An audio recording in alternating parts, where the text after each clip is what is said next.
We are reading the news for today's edition of the Fayetteville Observer. Good morning. Following is your weather. Today is a high of 81, nice with plenty of sunshine. Tonight is a low of 51 degrees, partly cloudy. Sunday, we're going to be a high of 69 degrees with a low of 44, mostly sunny and cooler. Monday, we're looking at 74 degrees, low of 49, delightful with plenty of sunshine. Tuesday is a high of 84, a low of 55, warmer with sun mixing with clouds. Wednesday is 87 degrees with a low of 59, warm with plenty of sunshine. Thursday is 89 degrees with a low of 62, sunny and very warm. And then here we go for Friday. That's a 92 degrees and a low of 63, partly sunny and very warm. Alright, so today in history, today, Saturday, April 28th, is the 118th day of 2018. There are 247 days left in this year. Today's highlight on April 28th, 1978, Maryland became the 7th state to ratify the Constitution of the United States. In 1789, there was a mutiny in the HMS Bounty as rebelling crew members of the British ship, led by Fletcher Christian, said as a captain, William Bling, and 18 other people in the launch of the Southern Pacific. In 1918, Mr. Grabilo Princip, he was 23 years old, the assassin of Austria, and he assassinated the Archduke's wife, Miss Sophie. And then in 1945, the Italian dictator and his mistress were executed by the Italian Parsons as they attempted to flee the country. In 1958, the United States conducted the first of the 35 nuclear test explosion of the Pacific, proving the ground as a part of the Operation Track. In 1967, heavyweight boxing champion Muhammad Ali was stripped of his title after he refused to be inducted into the armed forces. U.S. Army General William C. Westmoreland told Congress that backed at the homestead by resolve, confidence, patience, and determination, and continued support, we will prevail in Vietnam, other communists, and aggression. As far as birthdays, today we are saying happy birthday to actress, singer Anne Margaret. She's 77. Actor Paul Guilford is 69. And then the former Tonight host, Jay Leno, is 68. Rock musician Chuck Leland is 66. Actress Mary McDonald is 66. Rock singer Kim Gordon, also known as Sonic Youth, is 65. Actress Nancy Lee Green is 62. Supreme Court Justice Elena Kagan is 58. Rapper Too Short is 52. Actress Bridget Mohanan is 47. Actor Chris Young is 47. Rapper Big Grip is 45. Actor George Garcia is 45. Actress Elizabeth Rome is 45. Actress Penelope Cruz is 44. Actor Nate Richard is 40. And TV personalities Dave and Jonathan Scott are 40.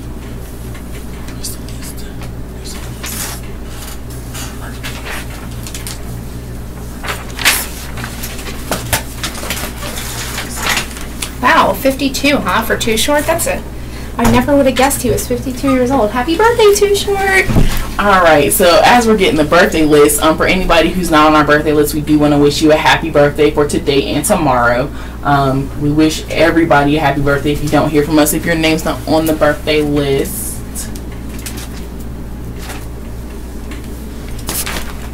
Alright, so again, happy birthday, Too Short, 52, wow.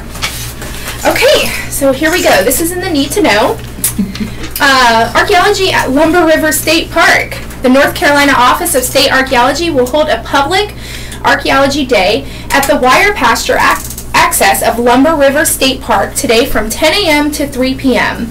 The wire pasture is at 11765 US 74 in Maxton. The free event will feature talks at 11 a.m. and 1 p.m. on the history of the wire pasture property, children activities, and more. Visitors will be able to witness an archaeological evacuation and handle artifacts collected from the property. Dance of the Spring Moon. The 2018 Lumbee Powwow is May 4th through the 6th at the Lumbee Tribe Culture Center. It's at 638 Terry Sanford Road, Maxton.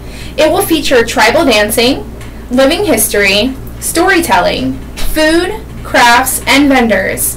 Grand entries are scheduled for Friday at 7 p.m., Saturday at noon and 7 p.m., and Sunday at 1 p.m. General admission is $5 to $8. A weekend pass is $18. For more information, please call 910-738-1780 or 910-521-7861, or you can go to lumbytribe.com. Field of Honor. Flags are now available for purchase. The annual event features hundreds of flags in front of the Airborne and Special Operations Museum in downtown Fayetteville. The flags honor veterans, living or deceased, and current military members. Flags are available for $25 per honoree.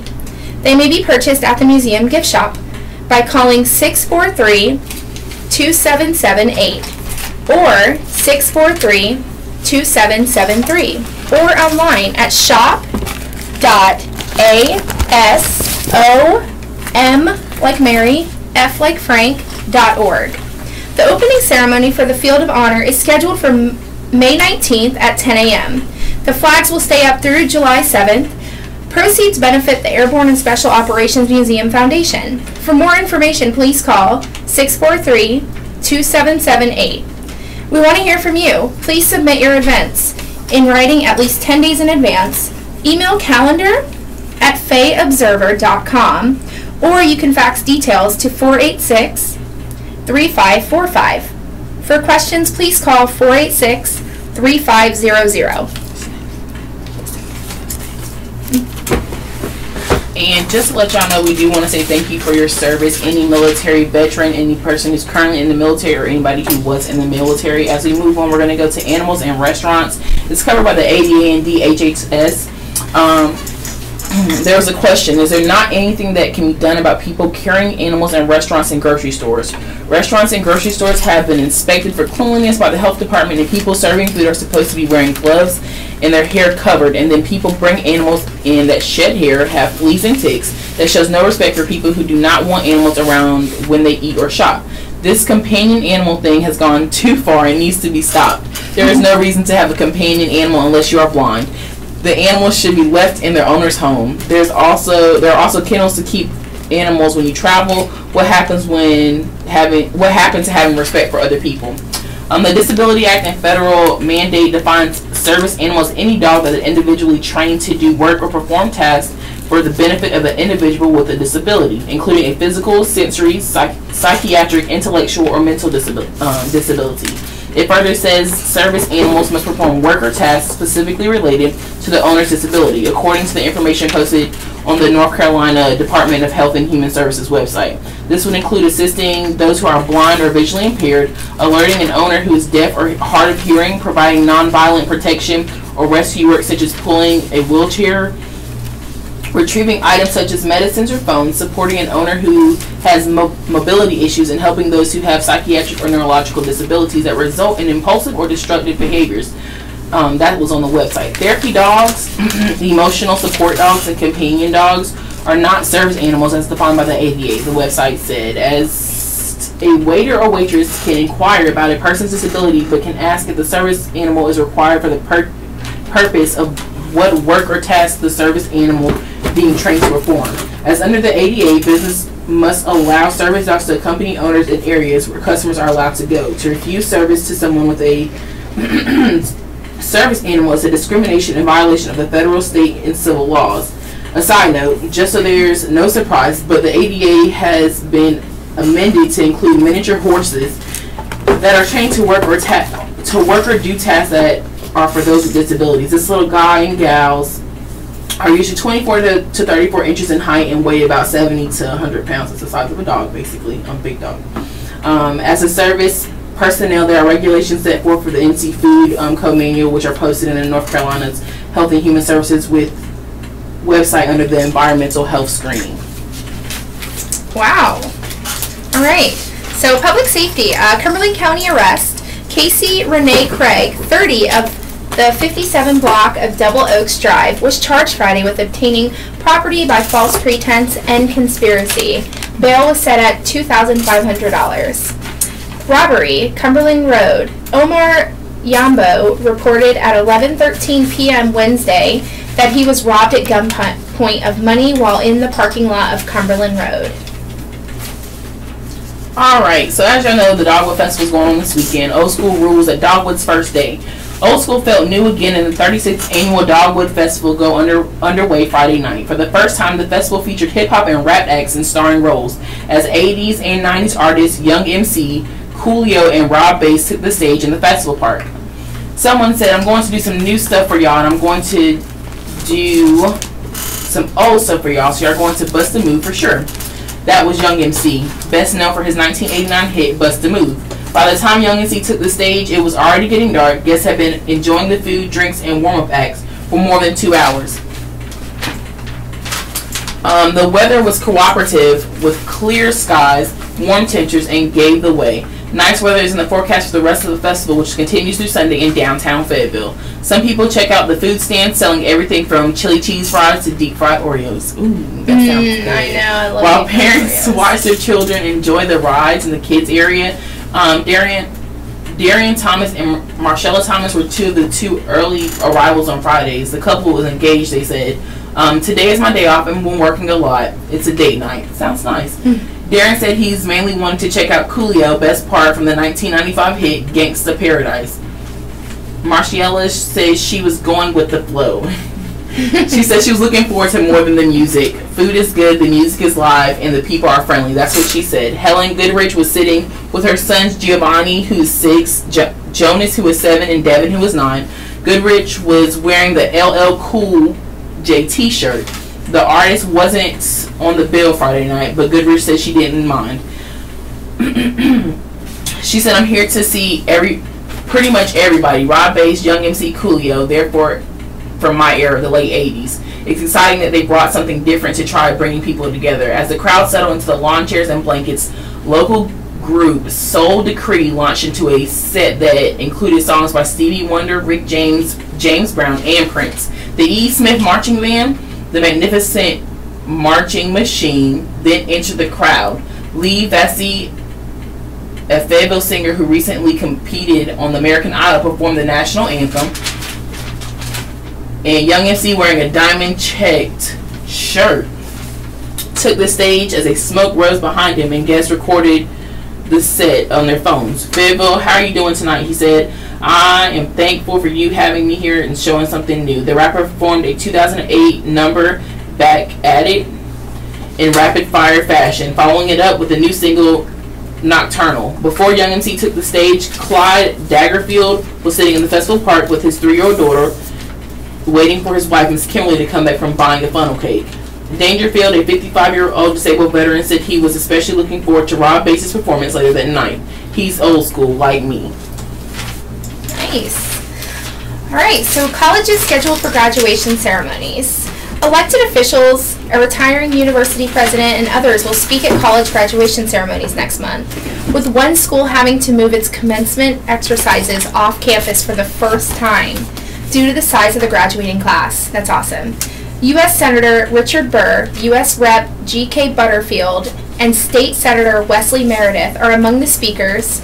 Burr will speak at the University of North Carolina at Pembroke Spring undergraduate ceremony, which will be on the school's South Quad lawn at 9 a.m. on May 5th. Butterfield will address more than 700 graduates during Fayetteville State University's 151st spring commencement at the Crown Coliseum on May 12th at 9 a.m. FSU will also hold its first graduate school commencement this year. Robert Taylor, superintendent of the Bladen County Schools, will speak during the ceremony on May 11th at 3 p.m. in the school's J.W. Seabrook Auditorium. Meredith will speak at Fayetteville Technical Community College's commencement exercise on May 18th at the Crown Coliseum. The school will hold 2 sessions due to the large number of graduates. Meredith will speak at both the 10 a.m. and the 2 p.m. ceremonies. Retiring Methodist University President Ben E. Hancock Jr. will deliver the school's undergraduate commencement address. Hancock has led the university since 2011. The school is expected to have the largest graduating class in the school history, about 240 candidates for graduation. Since the size of the class exceeds the capacity of any facility on campus, the ceremony will take place off campus for the first time. It is scheduled for May 5th at 2 p.m. in the Crown Coliseum. Following a Methodist University tradition, 2 students who are the first from their countries to graduate from the school, Doa Kulublali, and I'm so sorry if I said that name wrong, of Mali, and Dulcine Detuan of the Ivory Coast, will present their nation's flags to the school.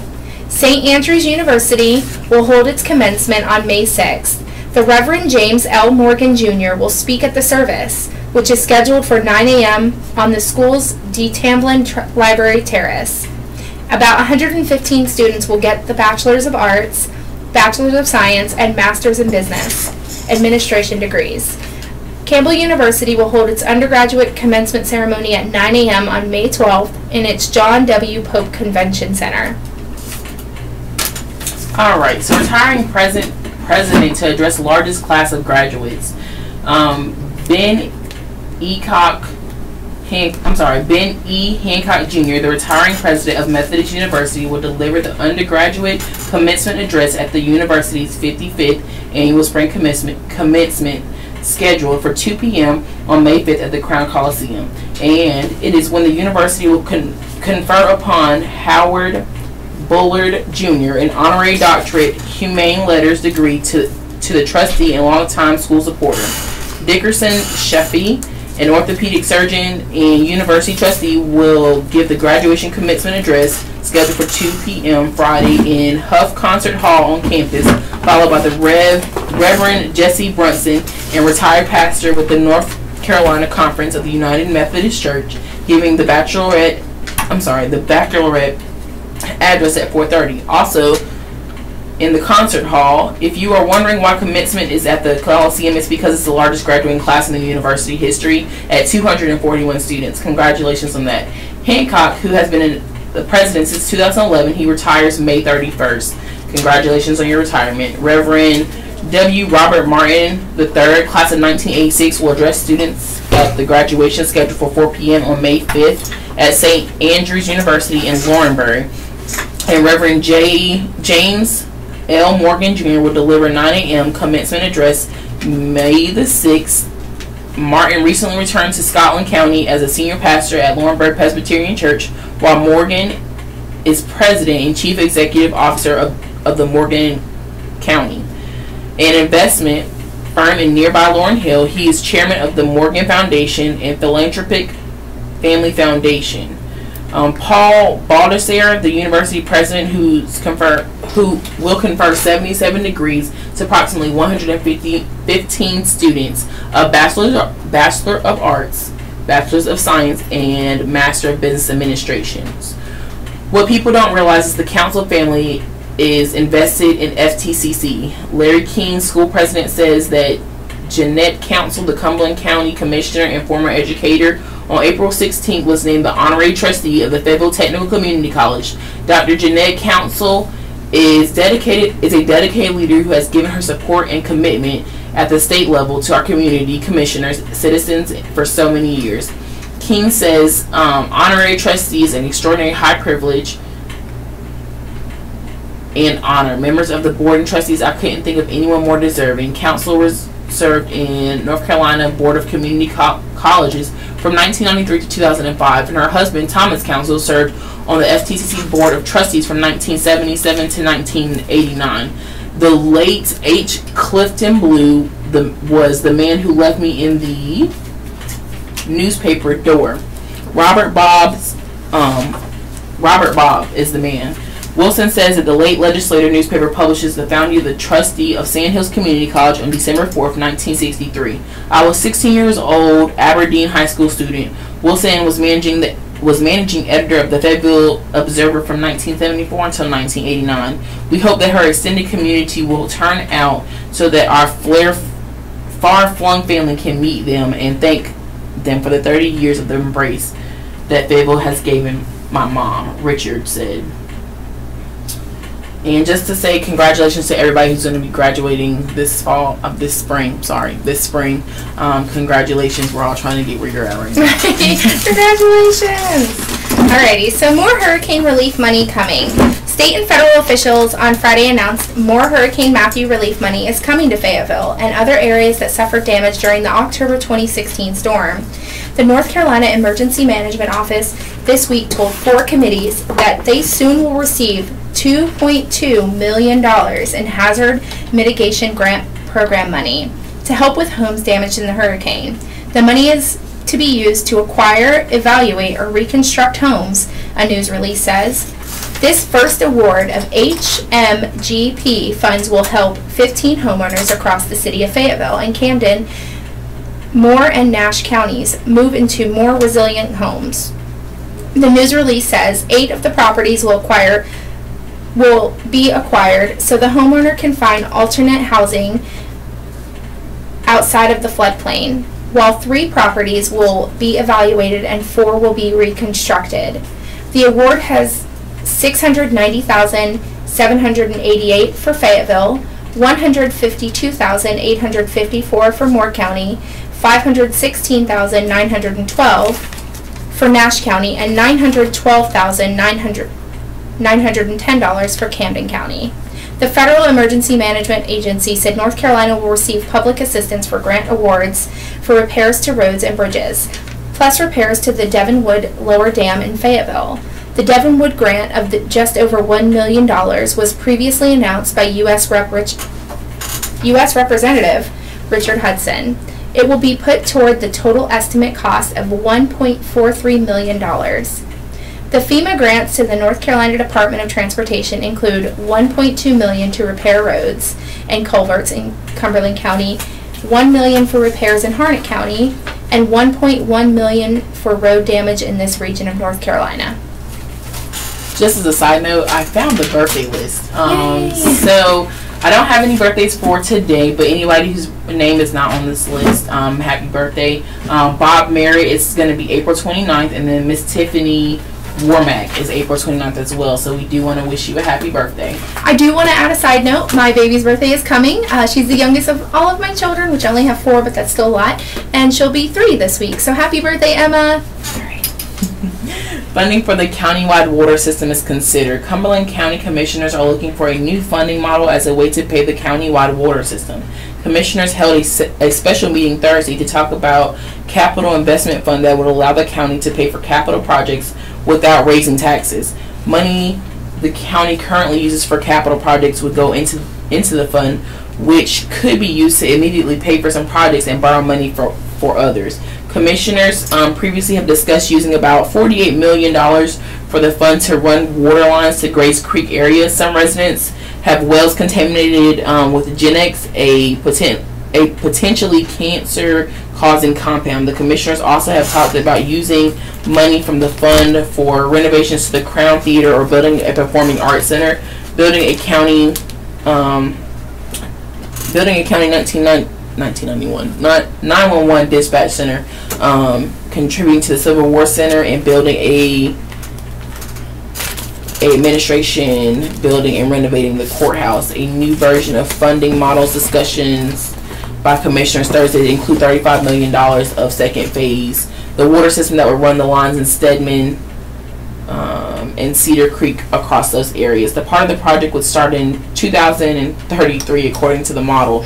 County Manager Amy Cannon says that the county's plan for the water system call for 5 phases. Rough estimates based on updating figures from a 2009 study place the total cost at $120 million. Other phases would run water lines in the Linden area, the Goodwin and Falcon area, and the Cedar Creek and Turnbull areas. Commissioner Glenn Adams said that some residents in the Grace Creek believe they would pay for the water lines because of the Genex problem. The county plans for the residents to have pay an availability fee even if they don't hook up the system. The questions that they have asking that we're going to go forward even when we realize that they're going to have to pay for it. In 2011, residents of the Grace Creek area overwhelmingly defeated the referendum that would have paid for running water in the area. The funding model now being considered by the commissioners do not require that.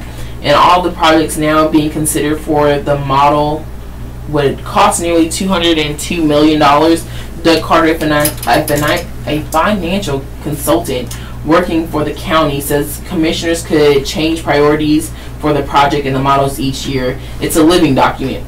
It's not a one-year thing. That's what Mr. Carter said. Commissioners Chairman Larry Lancaster said it is encouraging by the model. I think for the citizens of this county, this is very significant. Commissioners approved policies for using the funds, but decided to wait formally to take the action to fund the projects because 4 of the 7 commissioners were at a meeting. In the other action, commissioners agreed for the county to provide $47 million to match the U.S. Department of Agriculture grant for the $138,000 to finish the project for the Overhills sewer project.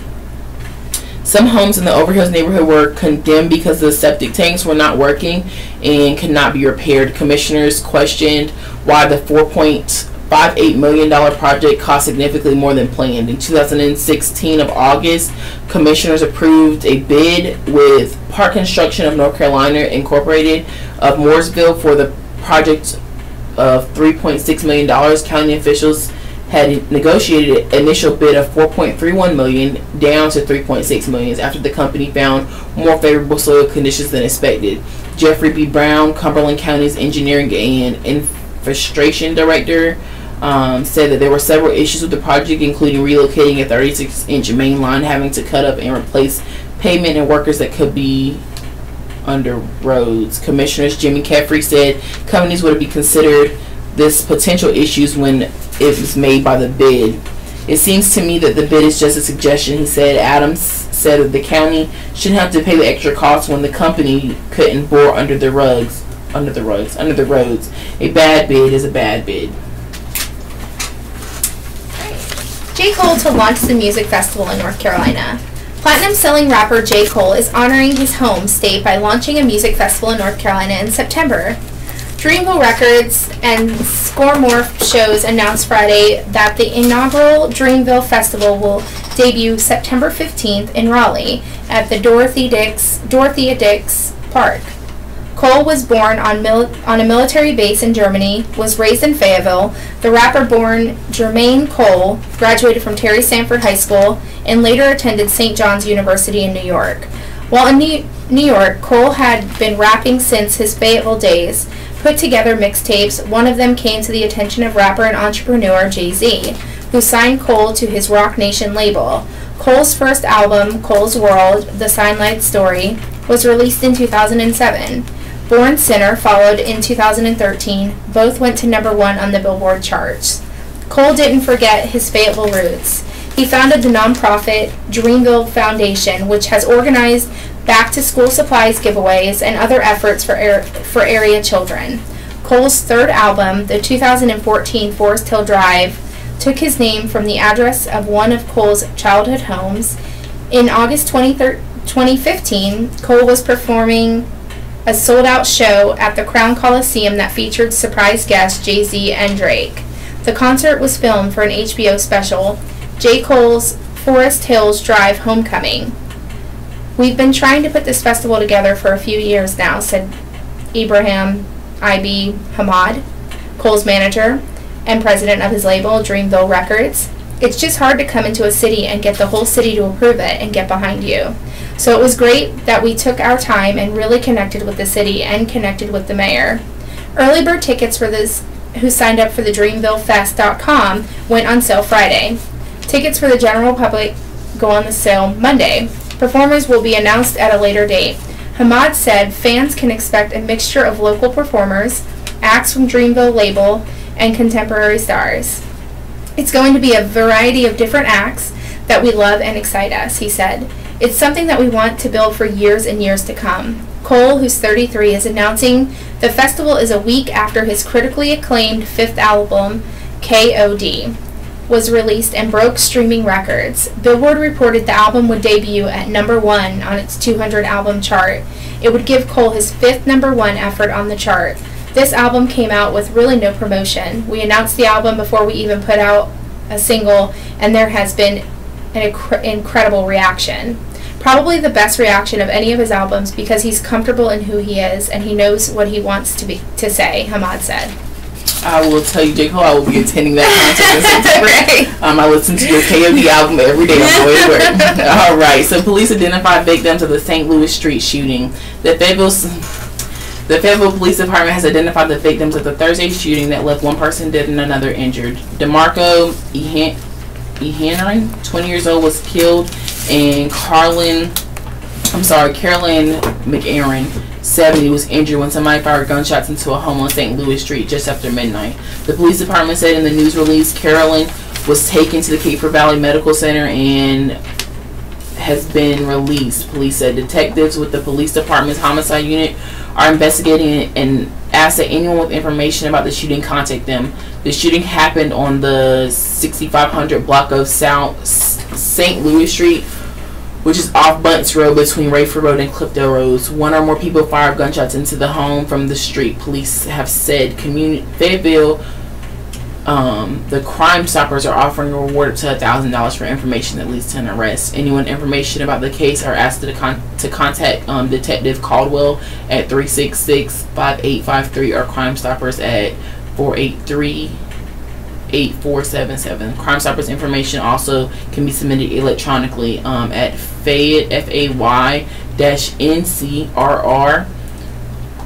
crimestoppers.org and completely anonymous. Right. So Blue Pineapple Bakery caters to Sweet Tooth. If Bakery Jenny Plyer keeps up her current pace, she's likely to fall flat on her face into a cake. Since the soft opening of her Blue Pineapple Bakery on April 19th, the 36-year-old Plyler says she has been working from 4 in the morning to 7 at night, 5 days a week. While she has gotten help from her 16-year-old stepdaughter, Ansley, and soon-to-be employee Alyssa Rogers, Plyler has carried most of the load. At her upstart small business, I kind of knew what I was signing up for, she said. I've been in the baking business for a while. The bakery is at 1506A on Purdue Drive, across from Chick-fil-A. In what used to be the site of major travel center, cakes, bakes, coffee, and more, reads the storefront sign that faces Purdue. I fell in love with it the minute I saw it. It's been kind of a wild ride, she said, from the shop on Friday. This is basically my dream. I do custom cakes and custom bakes. It's home to me. It's what I love. Originally from Chapel Hill area, Plyler is the wife of a Fayetteville lawyer, Matt Plyler. And while he's been cutting the mustard in the local courtroom, she now has been cutting the cake at Blue Pineapple Bakery. We are sort of just a little cupcake shop, she said, but the wedding cakes, birthday cakes, those are what keep the doors open. We specialize in custom cakes. The cupcakes come in different flavors, and Plyer posts the menu on a daily basis on Facebook. Chances are good the sweets will include an assortment of cookies, muffins, scones, cinnamon buns, and slices of cake. The banana chocolate chip muffin, that is to die for, she said. Plyler also does a cheddar bacon cornbread, both with and without jalapenos. Some customers, which would include my wife, forego the heat, but you better believe she'll go gaga over the sweets. Hours are Tuesday through Saturday, 7:30 a.m. to 5:30 p.m.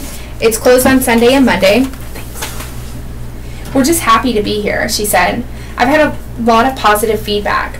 Now, if you can just cut back on those hours. Superhero program is a child wide-eyed fan of Iron Man, Spider-Man, and the rest of those larger-than-life Marvel characters who flex their muscles and do their thing in the Avengers Infinity War blockbuster that just opened nationwide in the movie theaters. JCPenney, one of those anchoring department stores at Cross Creek Mall, is inviting youngsters to a free superhero affair today from 11 a.m. to noon. Actually, all JCPenney's are participating. Children who must be accompanied by an adult are encouraged to attend dressed in their favorite crime fighter. Parents and children should gather next to the new Marvel Avengers shop in the store's Children's Department. Parents will receive a coupon for 20% off all Hasbro toys that will only be valid today. The coupon applies to Marvel, Transformers, Nerf, and My Little Pony toys, to name a few. The event is part of the retailer's monthly Kids Zone program. Outlet Mall salutes our service members. Carolina Premium Outlets in Smithfield has announced that it will be celebrating Military Appreciation Military Appreciation Month in May. That's 3 days away. To show appreciation and support for the service men and women of its community, Carolina Premium Outlets is celebrating Military Appreciation Month in May with special giveaways and discounts according to the news release. On May 5th, 12th, and 19th, shoppers sporting a valid military ID can enter to win a $100 gift card every hour. In addition, complimentary cookies, pinwheels, and added discounts on top of savings up to 65% off will be offered on a variety of center sought-after brands. Those include American Eagle, Under Armour, and Tommy Hilfiger. More than 45 stores at this outlet center offer year-round military discounts. The release said exclusive military veteran parking is available throughout the center to honor local veterans each and every day. The sprawling Carolina Premium Outlets offer off of Interstate 95 at 1025 Outlet Center Drive.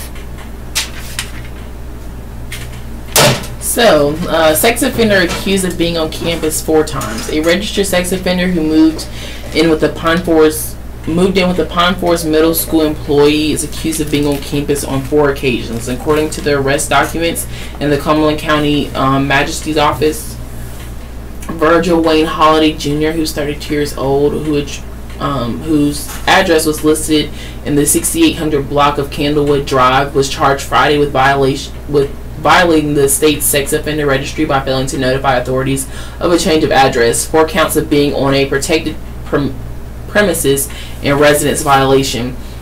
Holiday was convicted in 2006 on 38 counts of taking indecent liberties with a minor who was registered as a sex offender for 10 years. According to the National Sex Offender Registry, he was sentenced to 1 year, 11 months in prison and was released on March 17, 2012. In March, Holiday contacted the Cumberland County Sheriff's Office Sex Offender Unit and reported that he was living on Candlewood Drive, but wanted to know if he would be allowed to move into a house on 400 block of Water Gap Drive. Arrest documents said. Later that day, when Holiday went to the sheriff's office, he was told he could not live on Water Gap Drive as the residence was within 1,000 feet of a daycare facility and Cliffdale Elementary School and would violate the registry guidelines. A deputy searched the Cumberland County's tax records to see who owned the residence and found it was a rental property. The owners told the deputy that they had rented the house to a woman who was not being identified because she has not been charged with any criminal offenses. On March 26, Holiday and the woman came to the sex offender unit so he could turn in paperwork. Both of them signed the visitor's log, the document said. Meanwhile, deputies discovered the woman worked at the middle school as a discipline clerk. In April, deputies installed a surveillance camera near the Water Gap Drive residence and discovered that Holiday appeared to be living with the woman. Deputies also saw him driving a vehicle that was registered to the woman, whose document said normally left the house alone in the morning. On April 20th, Holiday was seen leaving the woman at 6:26 a.m. and returned home at 6:38, documents said. Deputies reviewed security video from the Pine Forest Recreation Center, which is on the campus of the middle school. It showed the silver sport utility vehicle arriving. Holiday got out the passenger side of the vehicle and walked to the school. Documents said the SUV left the campus. On Friday, deputies saw the SUV that was registered to the woman on the middle school campus at 6:53 a.m. The woman was seen getting out the passenger side and walking into the school. The SUV drove away, but the deputies conducted a traffic stop about 3 minutes later and discovered Holiday was driving the vehicle. He was arrested. Holiday said on his own accord, "I was just doing her a favor and dropping her off at work." Investigators learned that Holiday had gone to the campus once before spring break. A spokeswoman for the Cumberland County School said administrators only recently learned that the arrest would have been investigating the involvement of the woman. Bail for Holiday, also charged with misdemeanor of marijuana and drug paraphernalia possession, was set at $63,000. Gosh. All right. So, man charged in attempted BP robbery was on bail. Noah Lee Rousey was out on bail when he and another man were charged earlier this week in the attempted robbery and shooting at the Cedar Cross Creek Road gas station. Rousey had been arrested in March on an armed robbery offense. That was a factor in the district court judge David Hasty's decision on Friday to increase Rousey's bail to $400,000.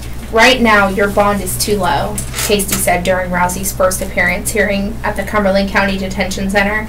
Rousey, 19, of the 5,000 block of Bullock Court, and David Glenn Perry, 19, of the 3,300 block of Stedman Cedar Creek Road, are charged with attempted robbery with a dangerous weapon and conspiracy in the incident that happened at about 9:50 p.m. Wednesday at the 5-Star BP near Interstate 95. Rousey and Perry, wearing masks and carrying guns, tried to rob the business, but their plan was thwarted when an on-duty clerk, Bassam Alberti, equipped himself with his own firearm. Fayetteville police said. Alberti fired at the pair, striking Perry. He and Rousey got in the vehicle and drove away. Rousey had been out on a $20,000 bail from the March robbery offense. When he was charged in the BP robbery attempt, "Your timing's bad," Hasty said, after learning the pending charge. The attempted robbery and conspiracy charges carry a maximum sentence of 88 months, about 7 years if convicted, he told Rousey, who said he already had a lawyer from the earlier case. Rousey, wearing the jail-issued orange jumpsuit, stared at the people in the small courtroom while waiting for his hearing to start, apparently looking for family members. He told Hasty that since he was arrested in March, he has been fired from his job and was forced to drop out of Fayetteville Tech Community College, where he was working on earning his GED diploma.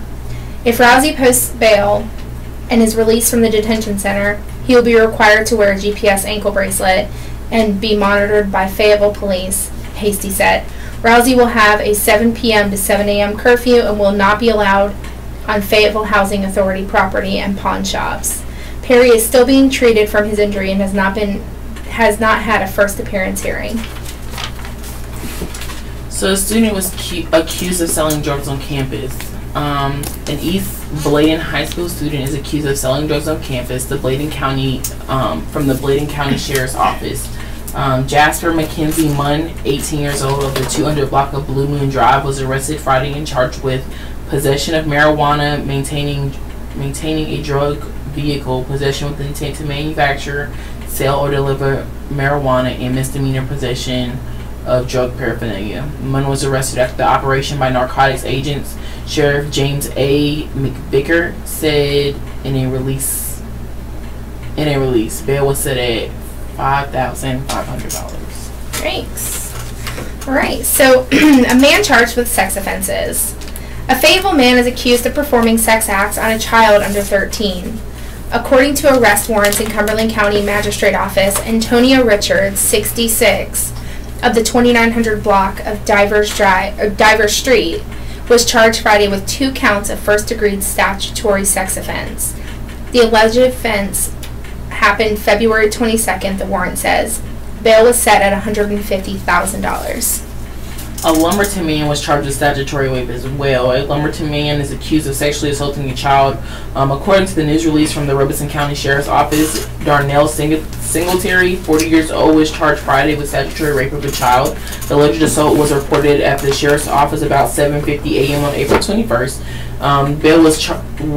Bail for that charge was set at $150,000. Singletary also was served with a restraining order and charged with making threatening phone calls. Those offenses are related to the statutory rape charge that was stated by Captain Brian Duckworth at the Sheriff's Department.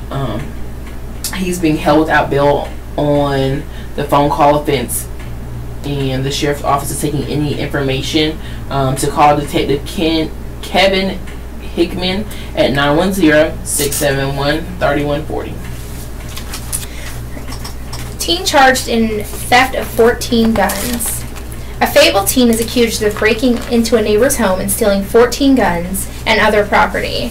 According to arrest warrants in the Cumberland County Magistrate Office, Brandon Michael Johnson, 18, of the 1800 block of Roxy Avenue, was charged Friday with 14 counts of larceny of a firearm, 13 counts of possessing a stolen firearm, 2 counts of a misdemeanor attempted breaking and entering, and 1 count each of breaking and entering a motor vehicle, breaking and entering larceny, obtaining property by false pretense, selling and delivering a controlled substance, and possessing stolen property. The break-ins and thefts happened April 14th through the 18th, warrant said. Johnson allegedly broke into the home on the 1800 block of Roxy Avenue and stole the guns, as well as prescription drugs, a power generator, alcohol, and other items. The stolen guns included I'm not a gun person, so .410 gauge shotgun, a Remington 30-6 rifle, 2 12-gauge shotguns, and a .22 caliber revolver, a .22 caliber bolt-action rifle, a Winchester, a .243 caliber youth rifle, a Mossberg 12-gauge pump shotgun, a 20-gauge pump shotgun, a 9mm semi-automatic handgun, a 6mm rifle with a scope, and a .30-30 rifle. Johnson sold 3 of the guns to a pawn shop. According to the warrants, he also is accused of selling some of the prescription drugs to another person. Bail was set at $80,000. That's a lot of guns. Yeah, for $80,000. Suspect on federal probation arrested. A Fayetteville man on federal probation for drug charges was arrested Wednesday after the Cumberland County Sheriff's Office executed a search warrant for his residence at his residence in the Massey Hill neighborhood. Mark Anthony Whitaker, 48, of the 1900 block of Powell Street, is charged with possession with intent to sell and deliver heroin, manufacturing heroin, and possession with intent to sell and deliver cocaine, manufacturing cocaine, maintaining a drug dwelling, and misdemeanor possession of drug paraphernalia. Deputies found small amounts of heroin and cocaine. In May 1993, Whitaker pleaded guilty in the U.S. District Court of the Eastern District of North Carolina for conspiracy to possess with intent to distribute cocaine and distribution of cocaine, use of firearm during and in relation to drug trafficking offenses, and aiding and abetting. Possession with intent to distribute and distribution of cocaine, and aiding and abetting in possession of firearms by a felon. According to the federal court documents, Whitaker was sentenced to 25 years in prison and was released on July 30, 2015. Upon his release from the prison, he was placed under supervision probation for 10 years. In August, Whitaker's federal probation officer successfully petitioned to have Whitaker participate in a program of mental health treatment as directed by the probation officer. Documents said that requested was approved. Whitaker's bail was set at $250,000. Lawmen are looking for a missing woman. The Cumberland County Sheriff's Office is asking for help in locating a missing woman who is considered endangered. Deputies are looking for 75-year-old Catherine Rayner Wernos, who suffers from Alzheimer's and dementia. She was last seen around 10 a.m. Friday when she left a residence on Kipper Court, a 2012 black Volkswagen Jetta. The Sheriff's Office said the car has a North Carolina registration plate of D like Delta, B like Bravo, H like Hotel, 5717. She may be in the Dunn area of Harnett County. The Sheriff's Office said in the news release, Wernos is a 5-foot tall woman weighing 115 pounds, has gray hair and brown eyes. She was last seen wearing a long sleeve blue shirt with a floral design and blue jeans. Anyone who has information on Wernos' location is asked to contact the Cumberland County Sheriff's Office at 323-1500, or you can contact Crime Stoppers at 483-8477. Alright, so another distraction in the Williams case. Court lifts Harnett Sheriff's secrecy for the growing legal spat of the threatens to become yet another distraction of Fayetteville City government in the storm of swirling around the district Councilman Tyrone Williams. The councilman was recorded last December trying to get a $15,000 payment from the developer of the Prince Charles Hotel project to make a minor problem with the property's titles go away. The recording was turned over to the law enforcement and resulted in an FBI investigation. Williams initially claimed that he had an ownership stake in the aging hotel and thus had a conflict of interest and prevented him from voting on related issues, and then he changed his mind. He said he didn't want to vote on those issues after the council had already retaken several earlier votes and had begun proceeding to oust Williams from the council. Meanwhile, City Attorney Karen McDonald has asked Williams' lawyers Chris Pope to refrain from statements to be false. Those statements relate to her advice on whether Williams had a conflict. Pope responded that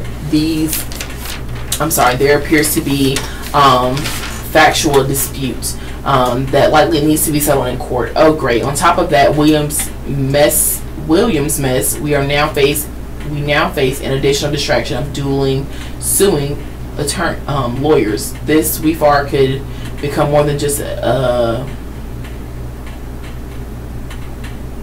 sorry, y'all, I lost my whole train of thought. More than just an impediment to the city's making progress as host of projects, as well as putting a cloud over the huge projects across Hay Street from City Council.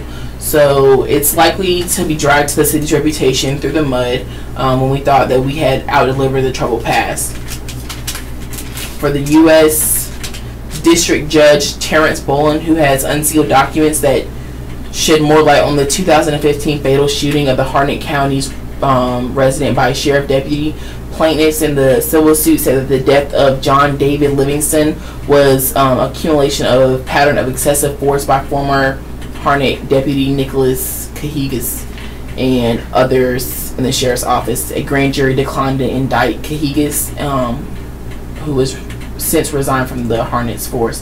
The county's lawyers has argued that the depositions of evidence should be kept secret because they were still part of the active investigation. From the outset, the Harnett Sheriff's Office has worked to keep details of the investigation in the dark. There has been no transparency in the proceedings. A coagulation of news media organizations, including the Fayetteville Observer, has sought to make documents in the case public. The judge's ruling is a good one, finally giving Harnett County residents a better look at the performance of their own sheriff's office. For the Cumberland County Department of Public Health, which is giving away mosquito insecticide dunks to county residents. The round pellets are biological agents that kill mosquitoes, but isn't toxic for fish, birds, wildlife, pets, or people. I might need to get me some of that. They are meant to be placed in lakes, fish ponds, bird baths, flood control basins, unused swimming pools, or other areas of standing water that can't be drained. Those places are ideal breeding grounds for mosquitoes. Yes, mosquitoes, we almost forgot about them, didn't we? Have our long, cold winter and late spring. But the season is upon us, and it's time to police the yard. Looking for stagnant water, even an upright drinking cup filled with rainwater can produce annoying little steam buzzing pests. As for the dumps, they are available at the environmental health section of the third floor of the health department building at 1235 Ramsey Street. The office is open from 7:30 a.m. to 5 p.m. on weekdays. You can pick up the 2-month supply of the dunks at the office. Each lasts about 30 days and covers about 100 square foot. For the Dogwood Festival, kicked off a day early this year and is continuing to pass its normal rolling up the sidewalks time on Sunday. As if the city's annual party wasn't already fun enough, this year the festival opened on Thursday night. Concert in Fayetteville Park. As previous years, the festival was fired up on Friday evening, and there are other firsts too, including Friday's night's concert, the festival's first foray into the world of rap music. Tonight, the festival's lights is one of the staples, country music, and Sunday the festival will extend the party until dark with Led Zeppelin tribute band until 9. Every year we walk away with the festival wondering how the world could we improve it, and the next year rolls around and we find a way just to do that. This year it's said that it's been done. Extra merits and big cheers for hardworking festival organizers and staff. You throw one great party. What Democrats can learn from Macron, Mark Emmanuel Macron and President Trump don't agree on much. Macron is a globalist, Trump is a nationalist. Macron is a free trader, Trump just imposed protectionist tariffs on steel and aluminum. Macron wants the United States to remain in Syria. Trump wants to get out. Macron wants to preserve the Iran nuclear idea. Trump wants to scrap it. Macron wants the United States to rejoin the Paris climate deal. Trump withdrew from the accord. And yet, there they were, the French and the American president air-kissing on the White House portico, clasping hands at the podium of the joint news conference, clutching arms as they walked down the colonnade and clinked glasses at the first state dinner of the Trump presidency.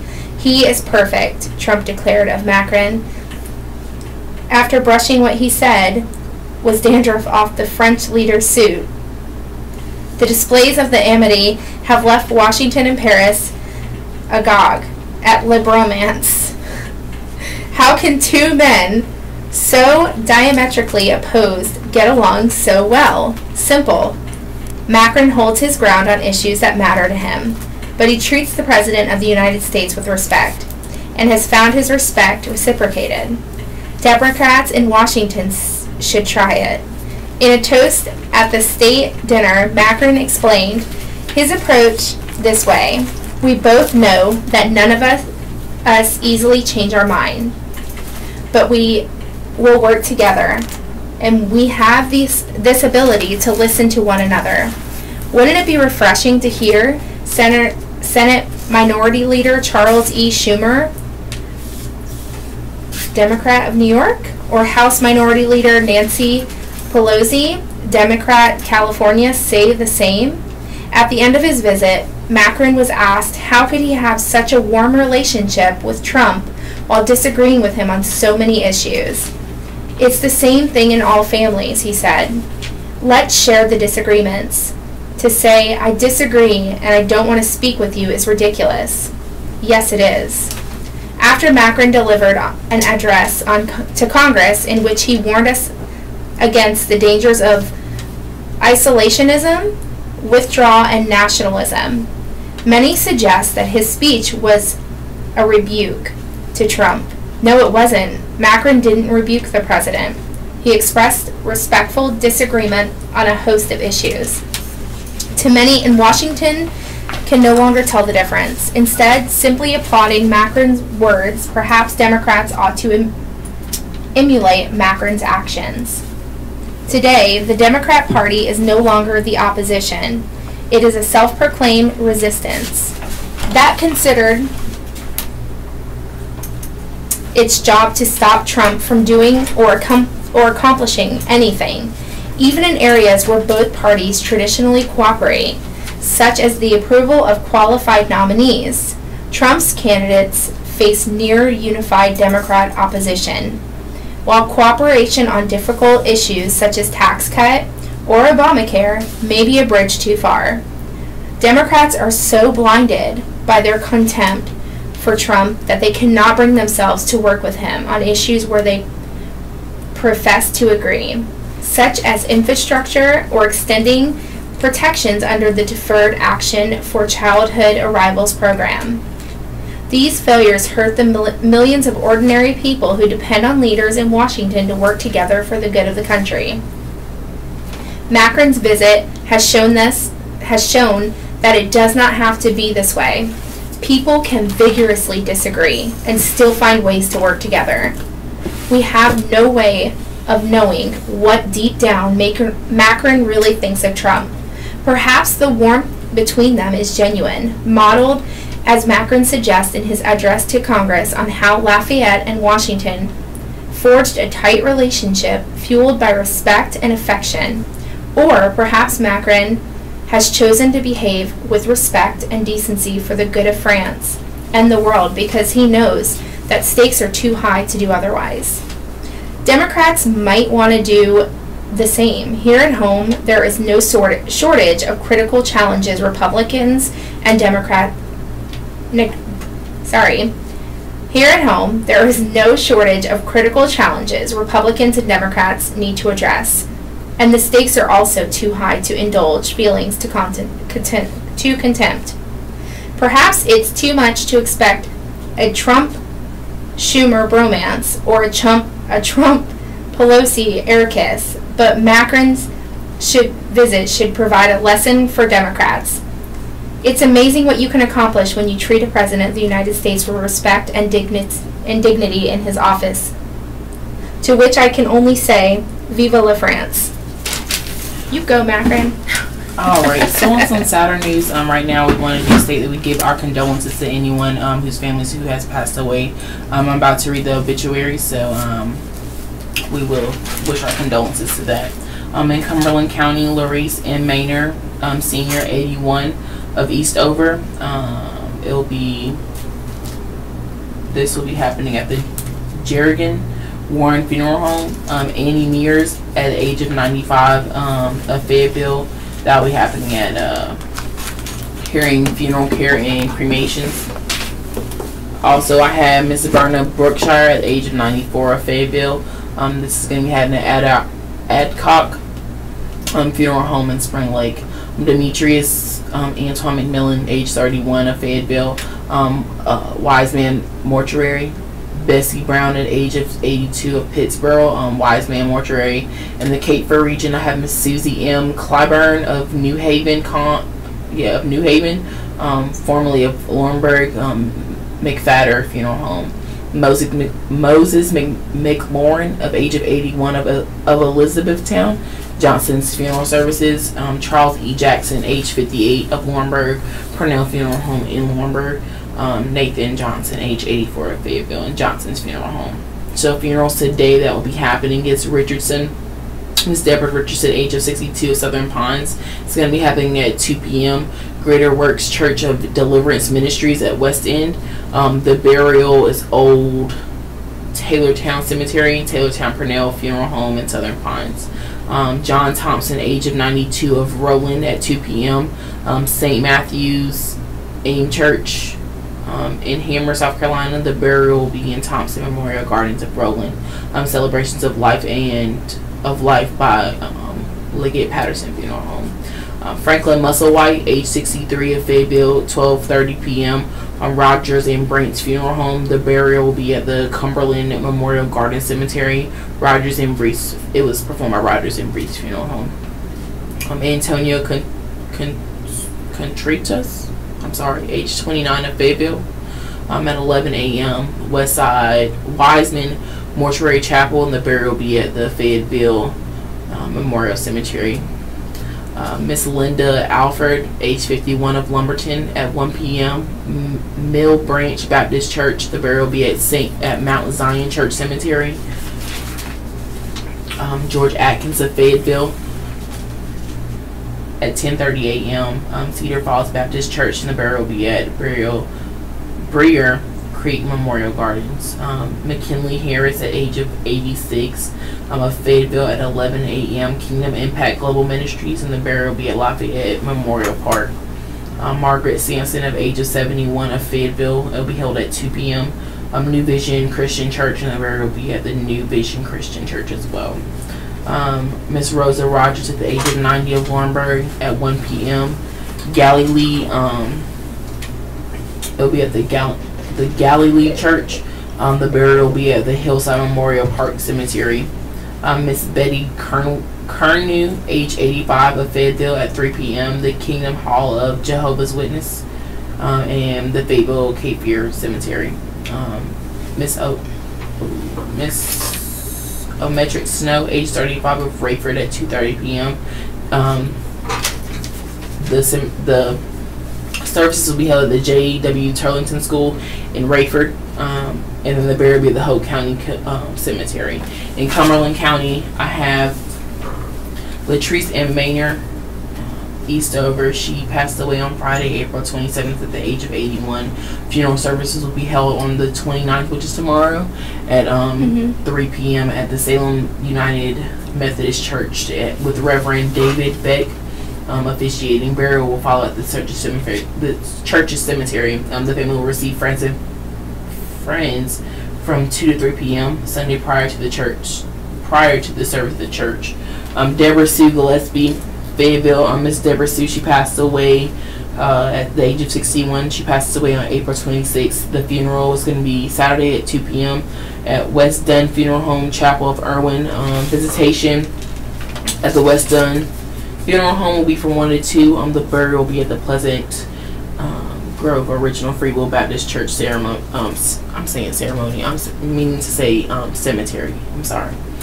Miss Ann Taylor of Fayetteville, she passed away at the age of 80. She passed away on Thursday, April 26th. The funeral service will be on Monday, April 30th at 11 in First Baptist Church. The burial will follow at the Lafayette Memorial Park. The family will receive friends at the Church of the Memorial Lounge 1 hour prior to the service on Monday. In lieu of flowers, memorials may be held at the First Baptist Church Benevolence Fund.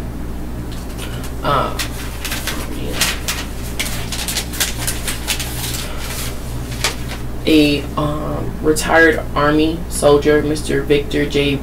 Bro, passed away. He died Tuesday, April 24th. The funeral will be Tuesday noon at Sand Hills State Veterans Cemetery. And then they'll also have a funeral service Monday from 6 to 8. Christine Brooks of Fayetteville. Christine passed away at the age of 92. She died Friday, April 20th. The funeral will be Monday at 1 p.m. Lewis Chapel Missionary Baptist Church. They're going to do some viewing from Wiseman Mortuary Sunday from 2 to 6 p.m. And the burial is going to be at, on the 1st at Sand Hill State Veterans Cemetery. Miss Margaret Sampson, at the age of 71, she passed away on April 18th. The funeral will be held on Saturday at 2 p.m. At the New Vision Christian Church. Viewing will be at New Vision Christian Church as well, and the burial will also be at New Vision Christian Church.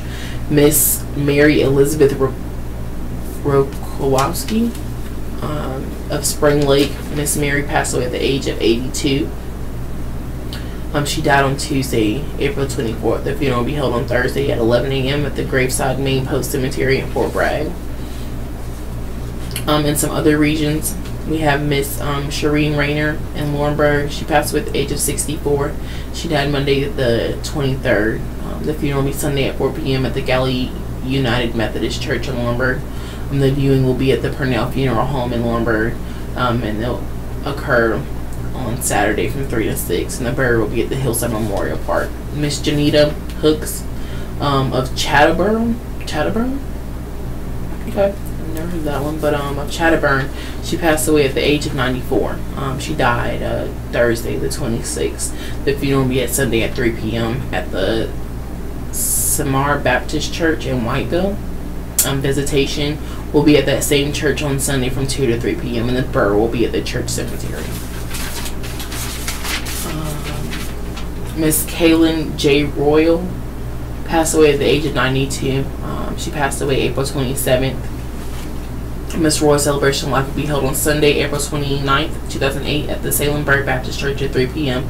with Reverend John Adams officiating. Burial will follow in the Salem Cemetery. Visitation will be held in the Salemburg Sanctuary before the service from 2 to 2:45 p.m. The family will be at the home of her son, Mr. Leary, at 244 Camilla Drive in Salemburg at other times. The lieu of flowers memorial may be at the Salem Baptist Church. And then I have William R. Smith of Sanford, retired Army. He passed away at the age of 78. He passed away on Tuesday the 24th in Westfield Rehab and Nursing Facility. A graveside funeral and interment service with military honors will be held on Monday, April the 30th at 11 a.m. at Riverside Memorial Gardens in Spring Lake. Visitation for his family and friends will be held at the service at the Adcock Funeral Home in Spring Lake from 10 to 10:45. Thomas Simpson in Carthage passed away age 75. He passed away on the 21st.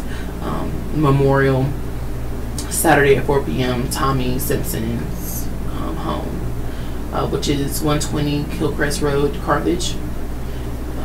And then Ruth Hulan Miss Ruth passed away at the age of 93.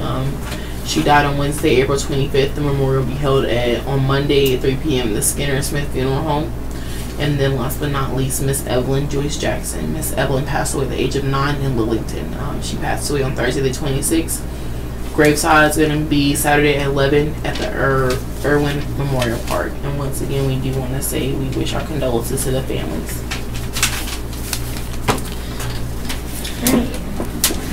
Time for some Billy Graham. God versus the devil. Which side are you on? From the writings of Reverend Billy Graham, question: if God creates everything, does that mean he also created the devil? Or does the devil even exist? Maybe the idea of an evil supernatural being is just something we dreamed of, try to explain all the bad things that go on in the world. No, the devil isn't just an idea that people dreamed up to explain why there's so much evil in the world. The devil is real, and ultimately he is behind all of the sin and evil of the world. What is the devil? The Bible says he is a very powerful and evil spiritual force, far more powerful than any human power or authority. The Bible points out that he is our adversary or opponent, and his all-consuming goal is to block God's work and take over as ruler of the universe and our lives. The Bible says, be alert and of sober mind. Your energy and the devil prowls around like a roaring lion looking for someone to devour. Resist him.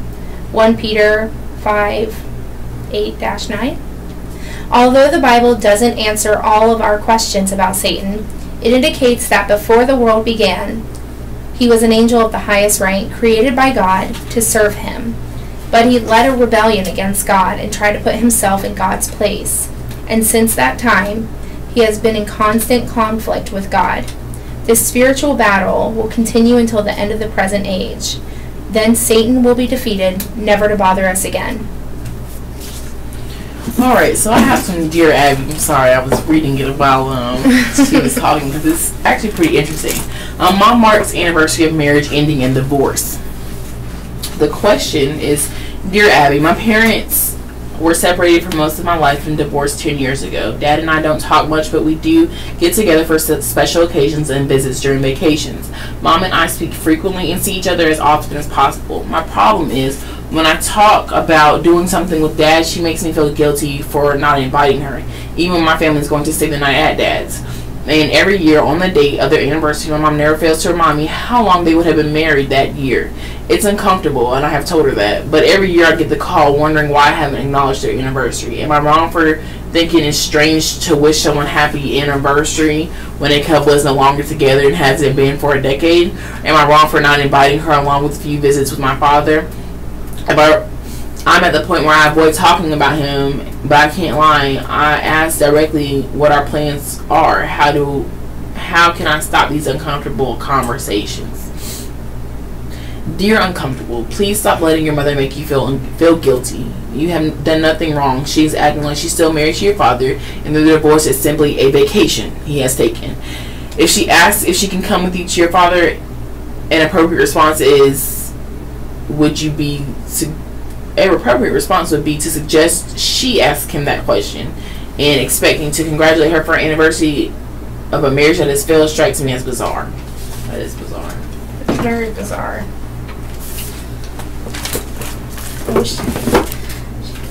Mom should probably leave the son alone. She should probably call the ex and, wish him a happy anniversary. Alright, so now for the horoscopes. Oh, Taurus. Apparently it's you guys' rain horoscope, Brandon. So April 20th through the May 20th is the Taurus sign. You have more questions than answers as the day begins, and each answer you receive will raise more questions. Much can be sorted out today. Geminis, your ability to see the heart of an issue will certainly come in handy throughout the day. You steer someone in the right direction. Cancer, you may have to choose between something that works for you and something that works for another. Can you arrange to have it both ways? It may be more difficult for you to get for Leo. It may be more difficult for you to get somewhere the usual way than to take the roundabout route. More than traffic is snarled today. Virgo, you are able to put another's needs ahead of yours, at least for a time today. This minimizes a bad situation. Libra, get in touch with that part of yourself that knows why others do what they do. You need to try and make things right for everyone just now. Wait, you needn't. That's where it was. You needn't try to make things right with everyone just now. So don't make things right with everyone. A good friend is willing, for Scorpio, a good friend is willing to let bygones be bygones. But what you did must not be repeated, certainly. You still have something to learn. Ooh, Scorpio, what did you do? Sagittarius, the past and the future come together today, making the present more interesting than you had expected and challenging too. Capricorn, you are waiting for someone to step into your field of vision before doing what you know must be done. Patience is a virtue today. Is that for you? No, but I was just thinking patience is a virtue. Yes. No, I'll take a Aquarius, you can share a memory in order to make yourself feel better today, and in the process you will be inspiring others as well. Pisces, time is on your side, but it is a resource that you certainly must not squander. Be as efficient as you can today, despite questions. Aries, others swing into your orbit today for a time, though most are on their way somewhere else. Let me see that. I'm an Aries. Oh, read that again. Okay. All right, I know what to watch out for. All right, so this is something very interesting. I know a lot of people probably were waiting for this about the Cosby verdict. Oh. I heard it the other day while I was at work, so I know I definitely wanted to read this piece. So the Cosby verdict draws mixed feelings from some blacks. Philadelphia. It is difficult to overstate the pride, admiration, and sense of ownership many black Americans felt watching Bill Cosby at the height of his career in the 1980s and 90s. As Dr. Cliff Huxtable, Cosby starred in a top-rated network sitcom about a loving, successful black couple with their wholesome children. The Cosby Show shifted the paradigm for millions of viewers for what a black family could look like. And it made Cosby an idol of many African Americans in the era long before the country would see a black family living in a White House. All of which explains why the comedian's downfall Thursday was met with particular pain, disappointment, and conflicted feelings in the black community. For many black people, news of the Cosby sexual assault conviction was hard to hear, even for the fans who believed his accusers. We have been split from day one about his innocence because of our need to be a hero that looks like us, said Tara Burke, the black woman who created the Me Too hashtag in 2006 and recalled growing up listening to albums of Cosby's comedy routines, later watching him as America's Dad. She warned against confusing Cosby with the roles he played. Cliff Huxtable was a good person, but that character doesn't reflect the character of Cosby's life. Fat Albert is a serial rapist. Fat Albert is not a serial rapist, but Bill Cosby is. Cosby carefully crafted his persona over half a century in public life on the big and small screen. In the 1960s, he became the first black actor to star on the network show I Spy. He later created the children's cartoon program Fat Albert, based on the childhood friends, and then the Cosby Show. He would again go to win the 2002 Presidential Medal of Freedom, as he made his role to abolish blacks to make personal responsibility. His stringing commentary hitting home because of the man, husband, and father believed Cosby to be. When word of the alleged allegations against Cosby broke in 2014, in part because of stand-up routine by black comedian Hannibal Buress, many African Americans who had long admired the TV show were hurt. All told that more than 60 women accused Cosby of sexual assault. Some black people who grew up watching the Cosby Show and the Cosby created spin-off A Different World were conflicted when continuing to watch. Rutgers University's Women's Studies professor Brittany Cooper said it's time for black people to drop their support for the entertainer and his work. There are ongoing conversations about Can we love the art and dismiss this above the artist, said Cooper, author of the recent book Eloquent Rage, which explores Cosby's allegations, but we are to stop deciding that art is a reasonable spoil of war, that we will ignore casualties. We can't separate Cosby from his art. For some of this is easier than said than done.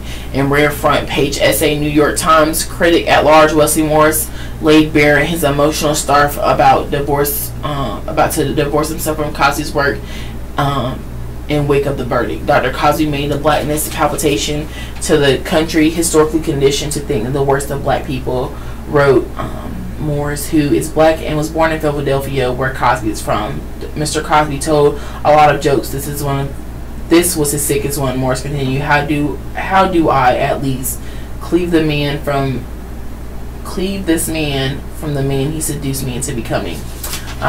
Just a side note, I still watch the Cosby Show, but it kind of is where it's at, everyone. Yeah. Wow. Nice update. Okay.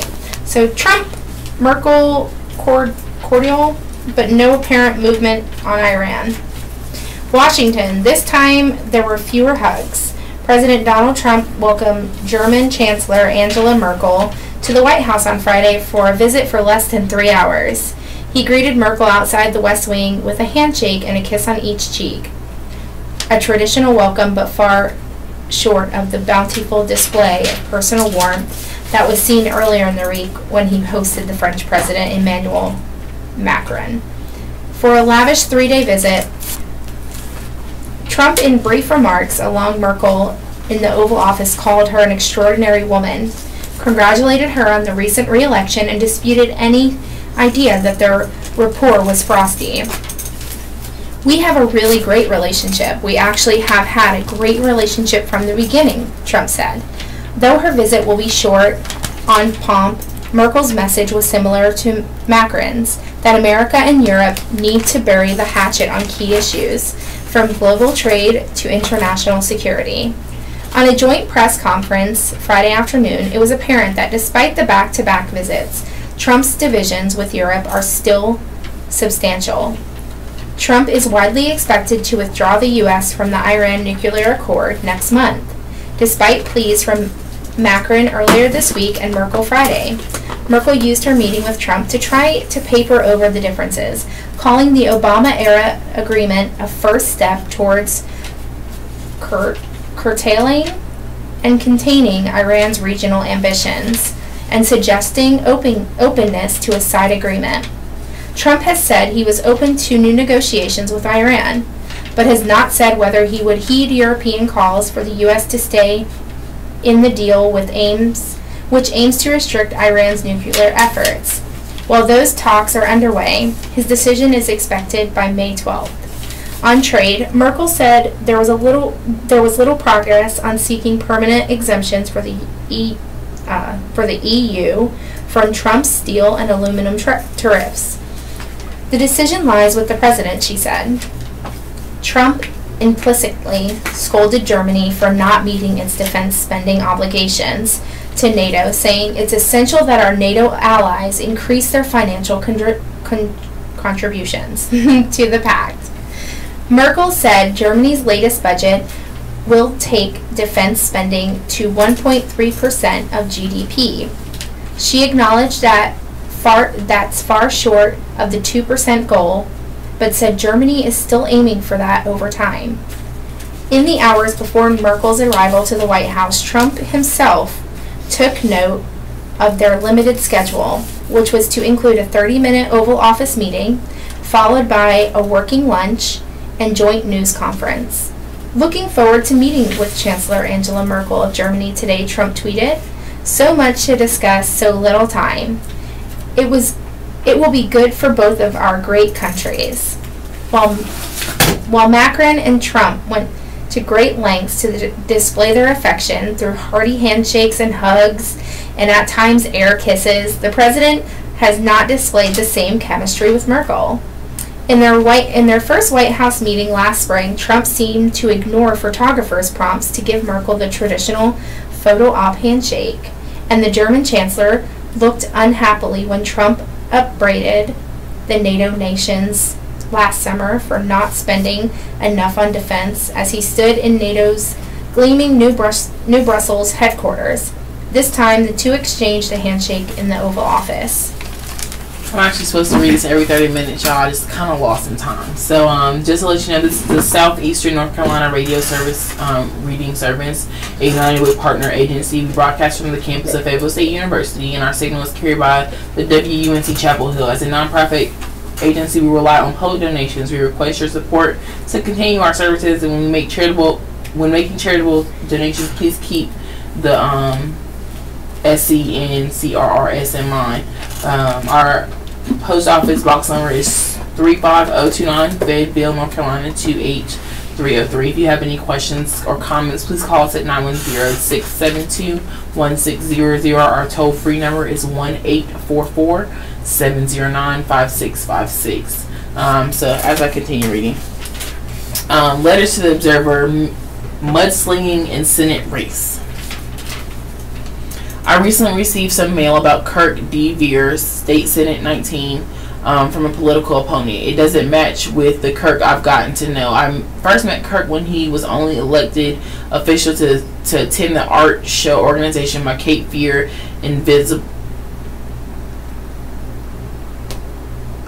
Cape Fear about the importance of art for military veterans. He handled my questions at Young Deans better than most other candidates. He showed up to support Young Deans and endorse but equality. Kirk was also instrumental in organizing our community's response last year, rejecting the white supremacist violence in Charlottesville, Virginia. Kirk encouraged Hannah Endurance in her bid to raise the level of discourse in the city. Instead of sitting in the sidelines or doing a waffling endorsement, Kirk's campaign hard for Mitch Copeland through all of this. He's been working for Pathways for Prosperity to focus on our community's attention to struggles we have in helping people build lives out of poverty and achieve social mobility. Scripture teaches us that ye shall know them by their fruits.